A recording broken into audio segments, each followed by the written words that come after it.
Does the philosophy of like David Mamet kind of play into your beliefs, where he says in his Acting True and False book that you don't really need to feel anything as the actor, you know, it's a performance for an audience? Because there's a ton of different thoughts on this and different I have philosophies. not gotten the pleasure to meet with David Mamet, and I think he's an absolute brilliant playwright. Yes. That being said, when I went to the Neighborhood Playhouse School of Theater, his picture is up on the wall. I think he even autographed his headshot where he's like, you don't need to graduate to be successful, because he did the first year at the Playhouse, was not invited back for a second year, went off and founded the Atlantic Theater School. Atlantic Theater School has the same first year as the Playhouse, from what I am told. I do not know. I did not look at your curriculum, David, so if this has changed, this is not an insult. This was just what went around the Playhouse when I went there back in 2004.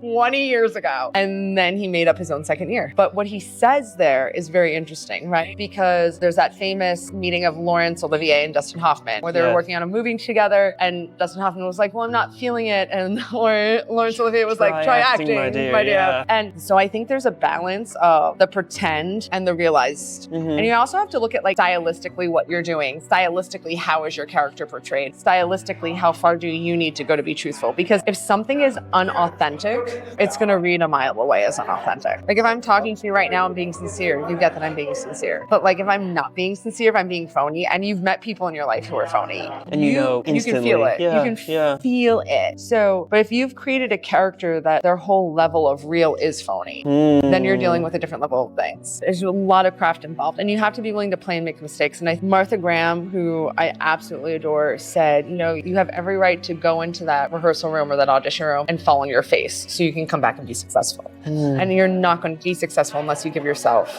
permission to fall on your face.